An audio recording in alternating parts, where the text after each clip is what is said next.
Hermanas y hermanos, el Señor esté con vosotros. Escuchamos ahora el texto del Evangelio de hoy, martes de la semana del penúltimo domingo después de la Epifanía, según el rito ambrosiano.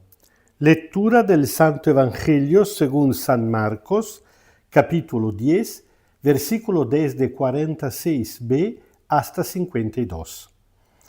En aquel tiempo, cuando el Señor Jesús salía de Jericó, acompañado de sus discípulos y de gran cantidad de gente, un mendigo ciego, el hijo de Timeo, Bartimeo, estaba sentado al costado del camino.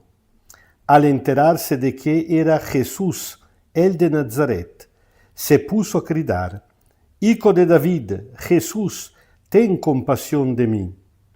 Muchos lo reprendían para que se callara.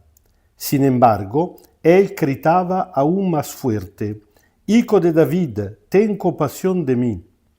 Jesús se detuvo y dijo: «Llámenlo». Llamaron al ciego diciéndole: «Ánimo, levántate, que te llama».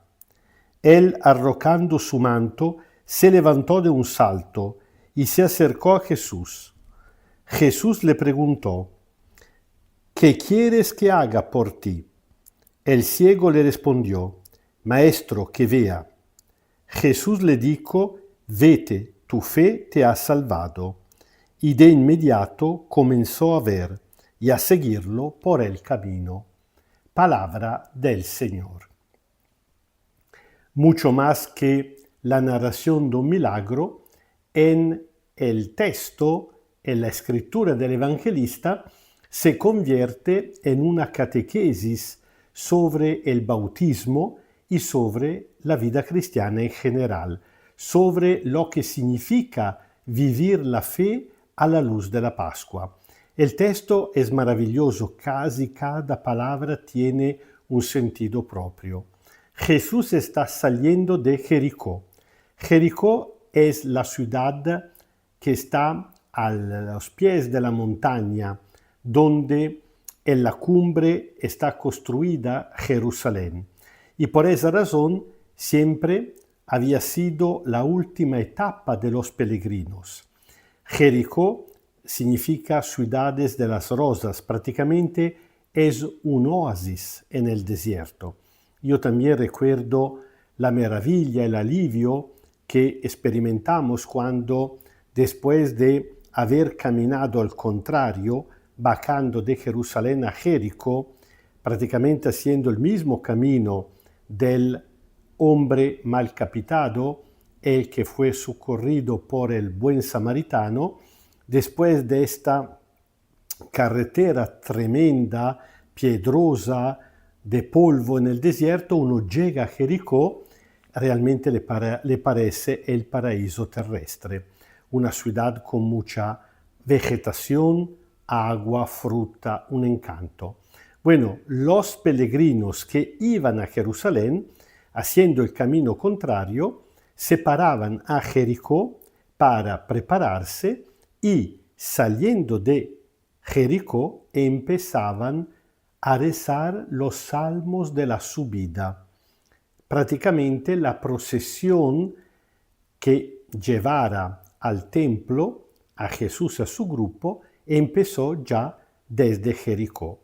La cosa que hay que notar es que esto es el último viaje de Jesús a Jerusalén.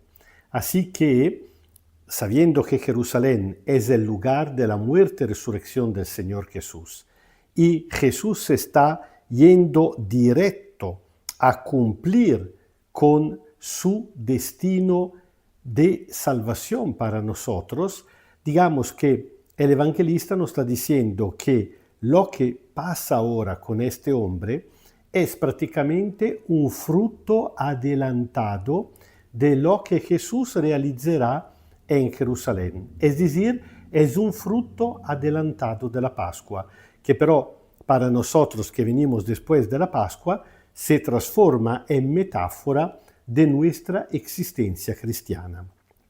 Bueno, Jesús va de camino con los suyos, con los discípulos, símbolo de la iglesia, y, cuidado, al lado del camino, sentado al costado, hay un mendigo, es decir, un pobre, además ciego.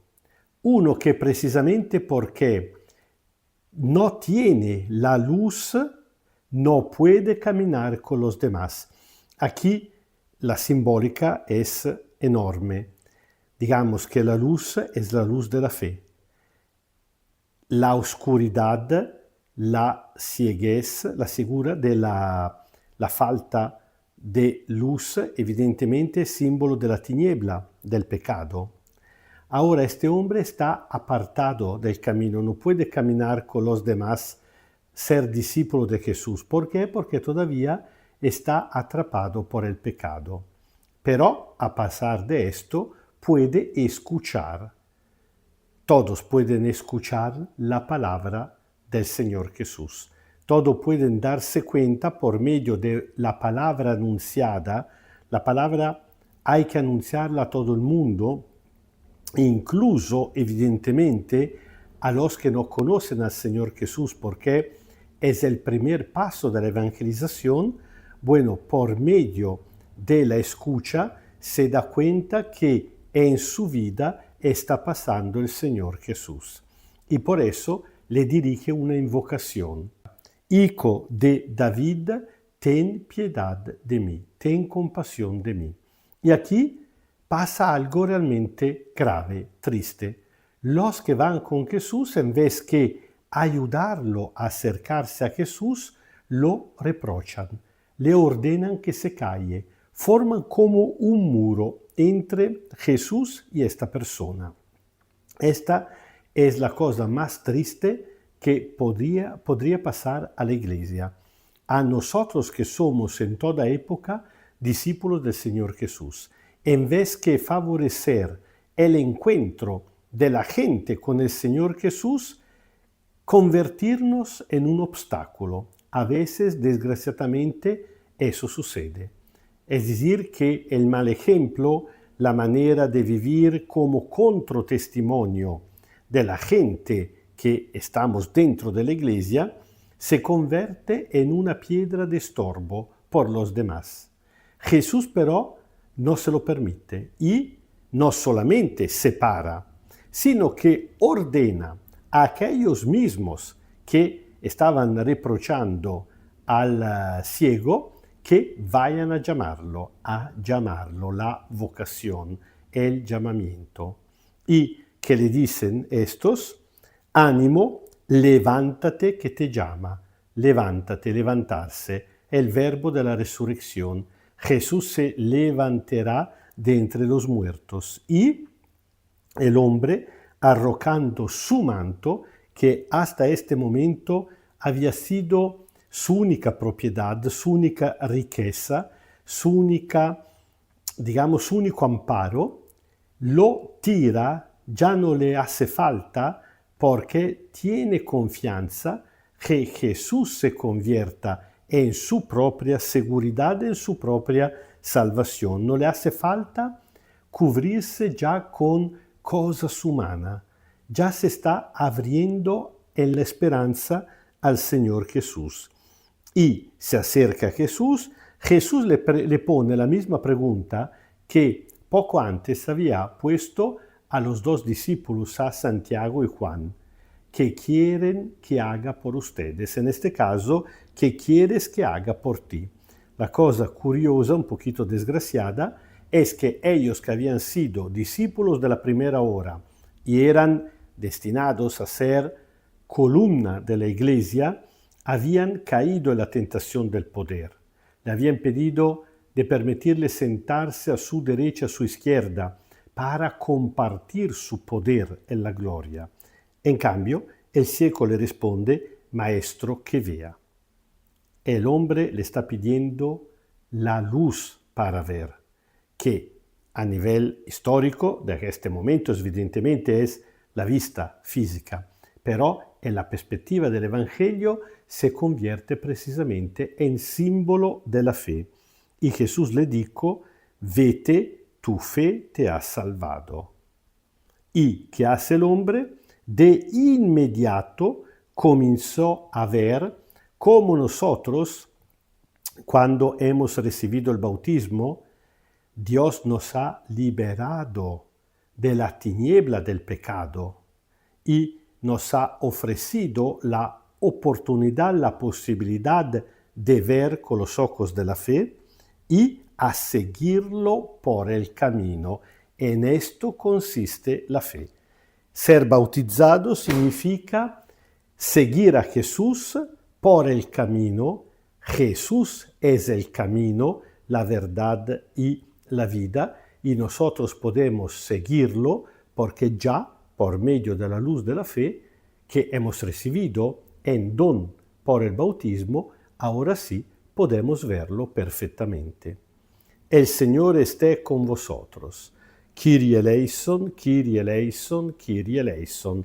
Os bendiga Dios Todopoderoso, Padre, Hijo y Espíritu Santo. Amén. Y pidiendo al Señor Jesús que los pecados que seguimos cometiendo no se conviertan nuevamente poco tanto en tinieblas que nos impidan de ver a Él. Y sobre todo que no caemos en esta tremenda desgracia de convertirnos en un estorbo por los demás. Al contrario, como verdaderos discípulos, gente capaz de darle un buen testimonio, para que todos puedan acercarse a Él y todos juntos caminar atrás de Él hasta la casa del Padre, seguimos viviendo en paz.